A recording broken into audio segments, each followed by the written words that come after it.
Está no ar o Jornal da Noite da MBC-TV, edição de sábado, 20 de dezembro.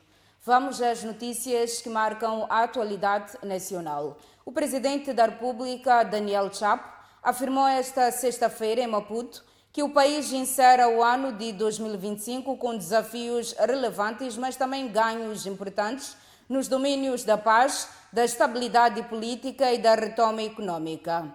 O chefe de Estado sublinhou que a diáspora moçambicana e a coesão nacional assumem um papel central na consolidação do desenvolvimento sustentável. Chapo falava na recepção aos representantes da comunidade moçambicana no exterior por ocasião do Dia da Família e das celebrações do fim de ano. O encontro entre o presidente da República e a diáspora moçambicana é anual e de praxe. Cidadãos moçambicanos que vivem e trabalham em vários cantos do mundo reúnem-se numa gala com o chefe do Estado, no momento que simboliza a união da família moçambicana e antecipa as festividades do Natal. Falando esta sexta-feira no Palácio da Ponta Vermelha, o presidente da República sublinhou que o encontro acontece num momento especial em que Moçambique celebra os 50 anos da independência nacional e o início de um novo ciclo de governação. Daniel Chapo destacou ainda o papel estratégico da diáspora no processo de desenvolvimento econômico e social do país, reconhecendo o seu contributo para a estabilidade, a paz e a projeção internacional de Moçambique. Este encontro realiza-se num momento particularmente especial da vida nacional, marcado pela celebração dos 50 anos da nossa independência e pelo início de um novo ciclo de governação, no qual reafirmamos, entre as nossas prioridades, a centralidade da diáspora moçambicana no processo de desenvolvimento do nosso país. Por outro lado, é necessário que se diga que atravessamos um momento determinante da nossa história, marcada por profundas transformações no plano político, econômico e social. O presidente da República afirmou que a construção de uma sociedade mais justa, inclusiva e resiliente depende do envolvimento de todos os moçambicanos dentro e fora do país, com especial destaque para a juventude e para as mulheres. A construção de uma sociedade mais justa e resiliente exige o envolvimento de todos os moçambicanos, dentro e fora do território nacional, com especial atenção à juventude e às mulheres, pilares fundamentais do desenvolvimento social e econômico do nosso país. Chapo reafirmou o compromisso do governo em criar condições que promovam a participação ativa e efetiva da diáspora no desenvolvimento nacional através de políticas inclusivas e de mecanismos de diálogo permanente. O governo reafirma o seu compromisso de criar um ambiente cada vez mais favorável a uma participação efetiva da diáspora, removendo barreiras administrativas, fortalecendo os mecanismos de diálogo e assegurando políticas públicas que estimulem investimento e inclusão social e a confiança mútua. O chefe do Estado anunciou a criação do cargo da Secretária de Estado dos Negócios Estrangeiros e Comunidades Moçambicanas no Exterior, assegurando que estas comunidades sejam valorizadas, protegidas, ouvidas e devidamente representadas por constituírem um verdadeiro patrimônio de saberes e experiências para Moçambique. O presidente da Fundação para a Competitividade Empresarial, Fundec, Agostinho Vuma, alerta que o maior adversário do governo não são os partidos políticos, mas sim o desemprego, que, segundo afirma, está a ser criado de forma deliberada no país. Vuma debruça-se ainda sobre a escassez de divisas em Moçambique, um problema que classifica como grave, denunciando o silêncio do Executivo e decisores do sistema financeiro em torno da matéria. Este Breakfast Business Networking, promovido pelo BNI, pode ter sido o último grande debate econômico do ano a trazer à tona uma preocupação que afeta o mercado moçambicano há pelo menos 2 anos, a escassez de divisas. A referência tímida ao fenómeno por parte do BNI foi amplificada pelo presidente do Fundec, Agostinho Vuma, que chamou a atenção para a gravidade da situação e o seu impacto direto sobre os agentes econômicos. Ouvi o administrador financeiro a falar da questão de divisas. Eu fui tangencial Eu estou confugindo. Mas o administrador financeiro sabe que a título individual ele não consegue pagar só $10.000 da escola dos filhos dele se estiverem fora. Não consegue comprar um carro que custe $4.000 aqui em Durban. Engavetam o processo, os próprios bancos comerciais. Engavetam os processos, amanhã. Pela pressão, dão um SWIFT. Liga lá para o fornecedor, diz, eu não tenho dinheiro, fala com o teu banco, que esse SWIFT que deu, o dinheiro ainda não entrou. Agostinho Vuma recorre a uma analogia para evidenciar que a escassez de divisas está a ser tratada com desinteresse, apesar das repercussões negativas que o problema tem vindo a provocar no mercado.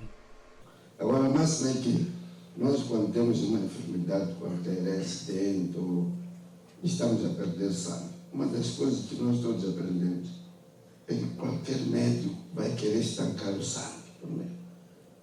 Nós hoje temos esse problema de divisas, que todo mundo sabe que é um problema grave no mercado. Mas nenhum oficial executivo de um banco comercial quer falar desse assunto. Mas cada um de nós, se vai para um banco comercial, fala individualmente, não temos divisa, o banco central não funciona. Mas publicamente ninguém quer falar disso. Segundo Vuma, à semelhança de outros constrangimentos económicos, esta situação está a contribuir de forma significativa para o agravamento do desemprego no país. E nós estamos a estragar o mercado. Eu tenho dito que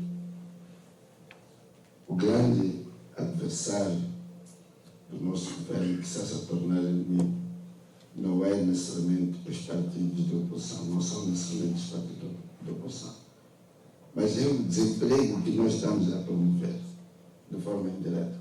O presidente do Fundec afirma ainda que a escassez de divisas, associada a outros fenómenos estruturais, está a criar um verdadeiro exército de desempregados em Moçambique. Se falássemos politicamente, diríamos que as próximas eleições, a rebeldia que nós estamos a construir em formarmos, aumentar a taxa de natalidade e não resolver esse problema do emprego. Nós temos o grande inimigo como sociedade de todos nós. Essa revolução vai atingir as nossas células familiares. Então, eu creio, Sr. Administrador, vamos apontar com o dedo esse problema de divisas, que é real. Sobre a responsabilidade pela crise de divisas, Agostinho Vuma iliba o Banco de Moçambique, atribuindo a culpa ao próprio sistema, embora sem o nomear diretamente. Moçambique espera receber cerca de 300 mil turistas durante a quadra festiva, distribuídos por vários pontos do território nacional. Nas províncias de Maputo, Gaza e Inhambane, as unidades hoteleiras já registram uma taxa de ocupação próxima dos 100%. A informação foi avançada pelo secretário de Estado do Turismo, Fredson Bakar, que partilhou as perspectivas do setor para o Natal e o final de ano. Depois da queda abrupta provocada pelas manifestações pós-eleitorais, o setor do turismo volta a dar sinais de recuperação, reafirmando-se como um verdadeiro motor de desenvolvimento econômico e social, apesar das limitações financeiras que enfrenta. As perspectivas otimistas apresentadas pelo secretário de Estado do Turismo, Fredson Bakar, refletem uma retoma de confiança por parte dos profissionais do setor, contraindo a tendência observada noutros segmentos da economia nacional. Este cenário confirma a recuperação gradual de um setor com forte impacto na dinâmica econômica local e na criação de emprego. E o primeiro sinal disso é dado pelos moçambicanos, ao ter visto que ao longo deste ano, quer fosse aos fins de semana ou nos fins de semana prolongados, tínhamos movimento de pessoas, de nacionais, a deslocar-se para os diversos cantos do nosso país para visitar familiares, para visitar amigos, para fazer turismo. E este movimento nacional deu também esperanças ao turismo internacional. Como resultado desta retoma de confiança, o setor espera registrar um número significativo de turistas em diversos pontos do país durante a quadra festiva. Esperamos receber um bocadinho mais de 300 mil turistas, isto distribuído para vários cantos do nosso belo país. Naturalmente, tem províncias cuja a capacidade em termos de ocupação e de projeção já atinge quase 100%. Não é? Temos situações em que a província de Inhambane está no limiar dos 100%, a província de Gaza, a província de Maputo, sobretudo o caso da Ponta Douro, casos da Macaneta, tem estado. Gaza não é só Belém, mas há assim um movimento de turistas nacionais e internacionais que buscam destinos como Xizavane, como Xidenguele, aqueles onde tem praias. Fredson Bakar revelou que está em curso uma campanha de mobilização para incentivar os turistas a visitarem, para além das praias, outros destinos turísticos de destaque em Moçambique. O desafio que nós temos é que o nosso turismo deixe de ser sazonal, mas para que deixe de ser sazonal, precisamos sim de continuar a pensar e adotar estratégias visando promover mais os destinos, promover mais os locais, promover mais o potencial turístico que esses locais têm. Onde tem parques e reservas, que as pessoas possam desfrutar dos parques e reservas. Onde tem rios, faz turismo lacustre. Onde tem lagoas, onde tem lagos, também se pode fazer turismo. Enfim, nós queremos ver um movimento desusado, daí que mobilizamos a todos, os operadores turísticos, os fazedores da cultura, para que hajam eventos turísticos culturais, ocupem as pessoas, que os parques e reservas possam ocupar as pessoas, que as pessoas possam conhecer e visitar a fazenda de Bravio, que levem as crianças, que as famílias levem as crianças para conhecer a beleza que Moçambique tem. Segundo o governante, o setor tem vindo a trabalhar para reduzir a sazonalidade do turismo através da implementação de medidas que promovem novos potenciais turísticos em diferentes regiões do país. Após o presidente da Federação Moçambicana de Hotelaria e Turismo, Vasco Manhissa, ter destacado em entrevista à MBC-TV que a recuperação do setor tem sido lenta devido ao impacto negativo do terrorismo em Cabo Delgado, que tem retraído a entrada de turistas no país, o secretário do Estado do Turismo, Fredson Bakar, assegura que a situação naquela província não impede o normal desenrolar da vida econômica e social. O governante esclarece que se registram apenas alguns focos isolados do terrorismo, sem impacto generalizado nas atividades econômicas e sociais. Quando falamos de terrorismo em Cabo Delgado, é como se toda a província está sob o foco do terrorismo. Não, é preciso localizar o conflito. São alguns distritos da província de Cabo Delgado, aliás, nem são distritos, alguns focos dentro de alguns distritos ou localidades. Não tem grupo estruturado que impedem o desenrolar da vida econômica e social naqueles cantos. Não é? Naturalmente, se nós ouvimos o barulho de uma arma, cria sempre um terror, né? Mesmo aqui onde nós estamos, se nós ouvirmos aqui o barulho de uma arma, assustamos-nos.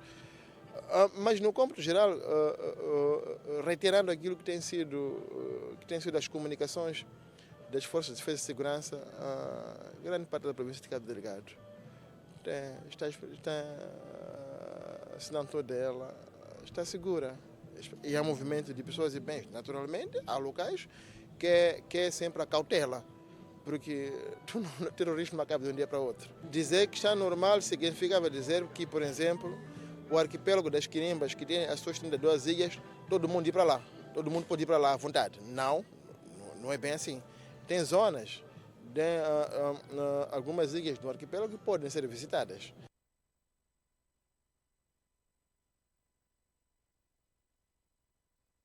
O anunciado encerramento da Mosal continua a gerar forte debate na opinião pública. A maior indústria de produção de alumínio em Moçambique, com 25 anos de existência e cerca de 1.050 postos de trabalho, anunciou com dificuldades no acesso à energia elétrica a preços competitivos, situação que poderá conduzir ao fim das suas operações já em março de 2026. Perante este cenário, o Movimento Democrático de Moçambique convocou a imprensa para se pronunciar sobre os reflexos da eventual saída da Mosal do país, apelando ao governo para a busca urgente de uma solução. A notícia, que vinha sendo vinculada há alguns meses, ganhou contornos mais severos após a posição oficial da Mosal, que anunciou o encerramento das suas operações em março de 2026. A decisão resulta das dificuldades no acesso à energia elétrica a tarifas competitivas, sobretudo a partir do mercado sul-africano, uma vez que, segundo a empresa, não foi possível garantir uma solução viável através da hidroelétrica de Cahora Bassa. A situação está a gerar intensos debates públicos envolvendo partidos políticos, sociedade civil e agentes econômicos. Neste contexto, o MDM convocou esta quarta-feira a imprensa, tendo o porta-voz do partido na Assembleia da República, Fernando Bismarques, alertado para os impactos negativos que o eventual encerramento da Mosal poderá ter na economia nacional. Contrariando a narrativa que tem estado a ser colocada nos debates, ela joga um papel do ponto de vista da imagem de Moçambique, do ponto de vista do ambiente de negócio em Moçambique, e o encerramento desta empresa, desta forma, pode criar insegurança a outros investidores que queiram, colocar o seu dinheiro em Moçambique. Segundo o deputado, a saída da empresa da fundição de alumínio afetará não apenas os trabalhadores diretos, mas também fornecedores e outros setores ligados à cadeia de valor da Mosal. Vários fornecedores também serão impactados com o encerramento das operações da Mosal, nomeadamente os Caminhos de Ferro de Moçambique, a MPDC, serão também afetados pelo encerramento desta grande empresa. Bismarques defendeu ainda a necessidade de repor a verdade face ao que considera discursos de chantagem por parte da empresa, apelando ao governo e à Mosal para que encontrem com urgência uma solução que evite prejuízos maiores para o país. Durante este tempo, temos estado a ouvir que trata-se de uma chantagem da Mosal, mas é preciso que se reponha a verdade, que o Estado moçambicano, o governo, já sabia desde 2010 da situação da Mosal e faltou alguma capacidade de antecipação. E nós defendemos que o governo, junto à contraparte sul-africana, devia encontrar uma solução negociada com a Eskom, pelo menos num período de um ano, para dar tempo a Moçambique a encontrar soluções execuíveis que não tenham impacto na nossa economia e não tenham impacto nesta dimensão social de que fiz referência. Entretanto, a Mosal informou que se encontra em processo de consulta com os sindicatos e que irá apoiar os trabalhadores afetados durante a fase de transição. A produção de alumínio será interrompida, mas uma equipa reduzida permanecerá no local para garantir a segurança e a manutenção das instalações. Está feita a primeira parte do Jornal da Noite. Seguimos agora para uma breve pausa. Voltaremos em instantes com mais notícias. Até já.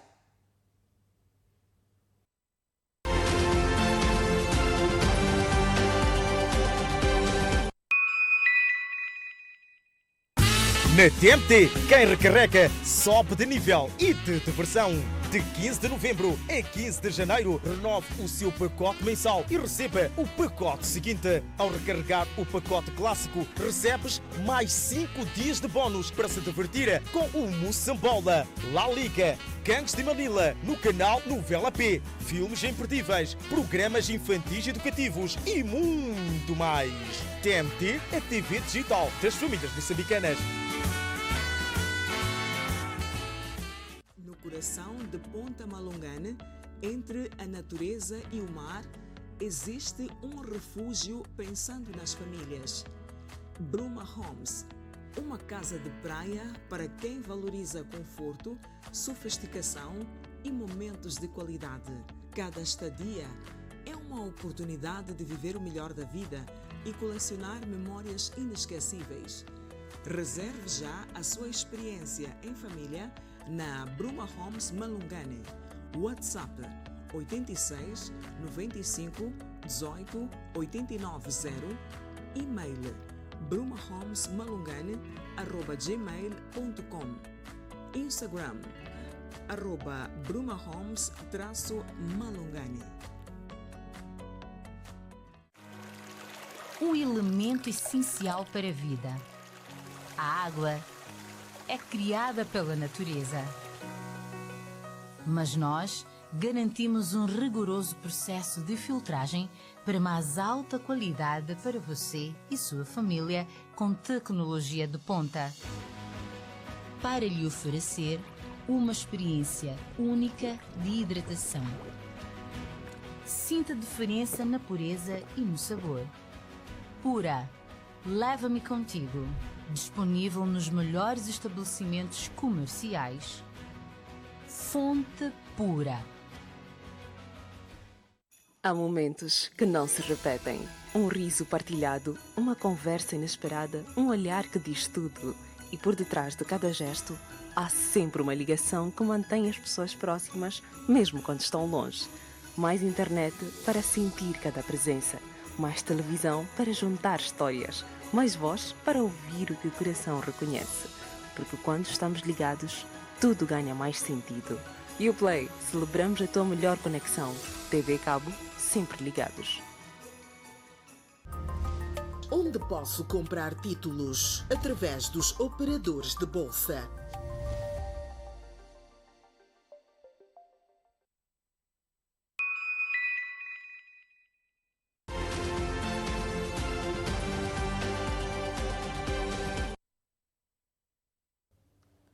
De volta ao Jornal da Noite, continuamos com as notícias.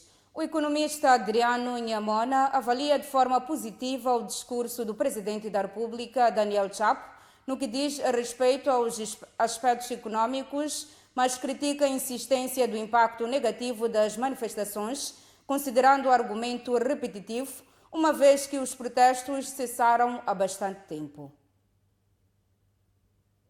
Num contexto marcado por um clima de relativa calmia social, com o registro de um longo período sem manifestações pós-eleitorais, o Presidente da República, Daniel Chapo, afirmou no seu informe anual à nação que os protestos ocorridos no passado paralisaram e retraíram a economia nacional, afetando setores como o comércio, os transportes e o turismo. Ao analisar os pronunciamentos do chefe do Estado sobre matérias econômicas, o economista Adriano Nhambona reconheceu que o impacto das manifestações foi real, mas alertou que esse fator não deve continuar a ser utilizado como justificação recorrente para todos os problemas econômicos que o país enfrenta. Os relatórios que temos lidos dão essa indicação de que, de fato, houve, nos últimos trimestres, uma queda da produção nacional, ou seja, o PIB.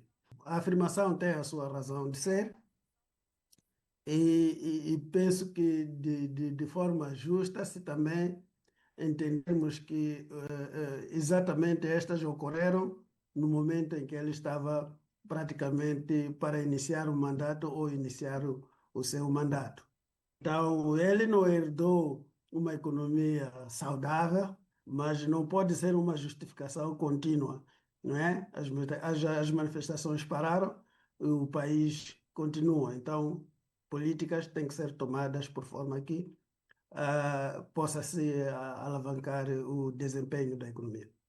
Apesar dos constrangimentos cambiais e dos desafios de natureza fiscal e monetária, Nyamona defende que a estabilidade econômica resulta da implementação de um conjunto de políticas públicas coerentes e eficazes por parte do governo. Temos que ter um sistema financeiro com capacidade de colocar recursos para as empresas, que aliás essas empresas estão a sair, digamos, de uma situação mais difícil, então precisam de reinvestimentos, investimentos para poderem produzir, voltar a produzir.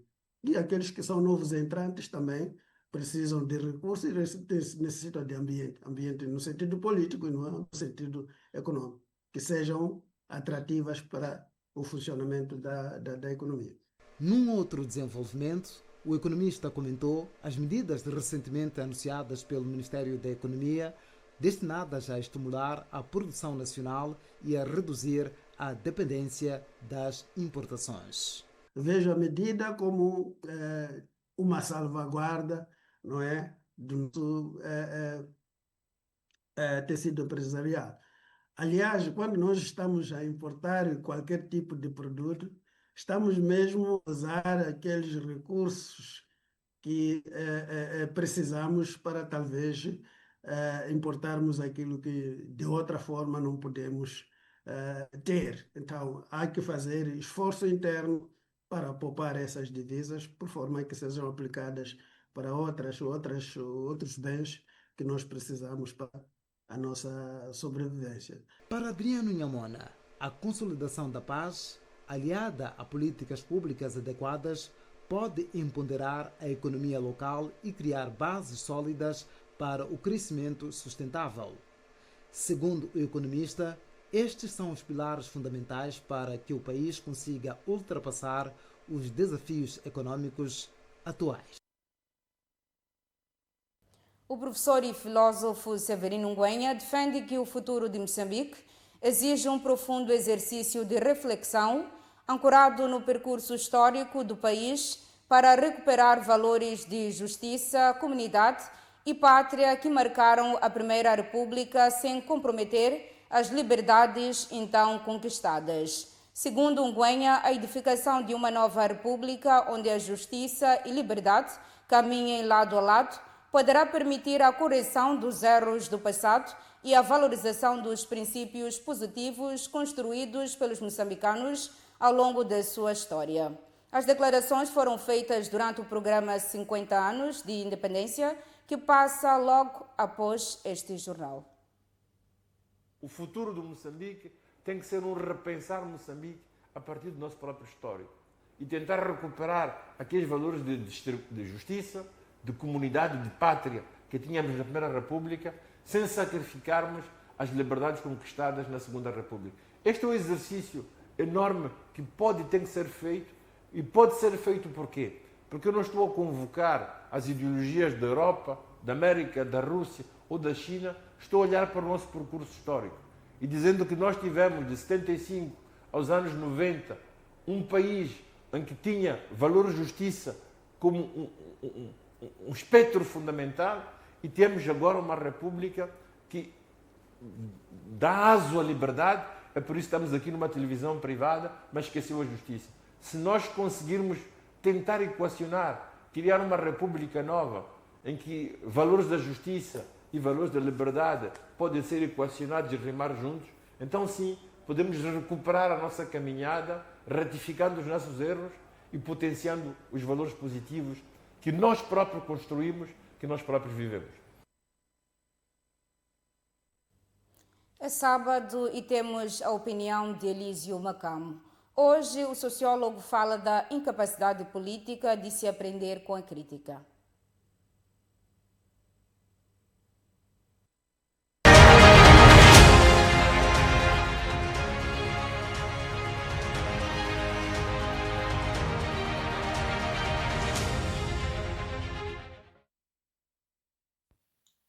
Boa noite, estimados telespectadores. Eu gostaria hoje de partilhar uma reflexão sobre como lidamos com a crítica na vida pública e por que motivo isso é tão importante para a qualidade da nossa democracia. Eu recentemente critiquei os contratos-programa que o Presidente da República fez assinar pelos seus ministros. Também critiquei um informe sobre o Estado da Nação. Nenhuma destas críticas é um ataque pessoal, nem uma rejeição da ideia de avaliação governativa ou do que ele acha ter feito ao longo do ano. Eram perguntas de fundo. Estes contratos ajudam a clarificar as responsabilidades políticas ou limitam-se a produzir uma imagem de controle? O informe abordou o que é realmente o nosso problema, nomeadamente a política e não a economia. Mas o que me chamou a atenção foi a reação de algumas pessoas. Ao invés de discutirem o mérito das críticas, preferiram defender a decisão tomada e o discurso proferido. Isto é muito comum e convém perceber porque é que é. Em primeiro lugar, porque na nossa cultura política o cargo ainda é vivido como uma extensão da pessoa. Então, criticar uma decisão é percebido como atacar quem a tomou. A função e a pessoa confundem-se e a crítica passa a ser vivida como ofensa. Então, criticar a decisão do chefe do Estado é criticar o senhor Daniel Chapo. E tenho a certeza de que algumas pessoas ao seu redor vão lhe dizer exatamente isso. Vão lhe dizer que o Elísio Macamo não gosta dele. E em segundo lugar, porque muitos assessores e simpatizantes aprendem rapidamente que é mais seguro defender do que pensar. Defender protege o chefe, refletir pode gerar desconforto. O incentivo não é melhorar a decisão, mas justificar. E em terceiro lugar, porque há a ideia errada de que aceitar a crítica enfraquece a autoridade, quando na verdade o que enfraquece a autoridade é mostrar que não se aprende. E as consequências deste padrão são graves. A primeira é que a decisão pública empobrece. Se toda a crítica é tratada como ataque, só sobrevivem as ideias que confirmam o que já foi decidido. Então, governa-se por repetição, não por correção. A segunda consequência é a perda de confiança dos cidadãos. As pessoas percebem quando se responde a críticas com justificações vazias ou com ataques pessoais. E isso gera cinismo e afastamento da política. Isto explica parcialmente por que há polarização agressiva. Quem não se sente ouvido pode achar que só com violência é que pode ser ouvido. E a terceira consequência, talvez a mais séria, é que o país deixa de aprender. Instituições só aprendem quando conseguem distinguir entre intenção, decisão e resultado. Então, defender automaticamente impede essa distinção. No caso dos contratos-programa, a crítica levantava questões essenciais. Quem avalia quem? Com base em que critérios? E com que consequências políticas? E não só isso. A crítica procurava mostrar que existe um problema ainda maior do que o desempenho dos membros do governo, que é a sua responsabilização perante a sociedade, não perante quem os convidou a fazer parte do governo. Então, ignorar essas perguntas não fortalece o governo, enfraquece-o, pois o vínculo individual nunca garante a estabilidade de um sistema político. Então, nós temos um problema sério de representação política e legitimidade da autoridade. O nosso problema não é a incompetência de ministros, que me parece normal, eles são humanos, mas sim o fato de que a sociedade não tem como cobrar. Ainda recentemente o ministro dos Transportes suspendeu uma transportadora e dias depois levantou a suspensão sem dizer nada sobre o que apurou nesses dias. Mesmo os próprios contratos-programa, o seu conteúdo não foi partilhado com a sociedade, apesar de que se propalou a ideia de que serviam para reforçar o vínculo com a sociedade. Como é que a sociedade vai cobrar? Então, eu termino com uma ideia de que a crítica não é um problema a neutralizar, é um recurso a aproveitar. Quando a política aprende a ouvir, governa melhor. Quando se defende apenas, fecha-se sobre si mesmo. E era tão bom se o anúncio da nova era fosse acompanhado por uma mudança na forma como lidamos com a crítica. Ninguém critica por odiar. A crítica bem feita é sempre sinal do compromisso com o bem comum. Se estivesse tudo bem, ainda podia se entender que a crítica incomodasse. Mas todos nós sabemos que há pouca coisa que está bem. Mais uma vez, boa noite e até a próxima semana. Talvez com mais críticas.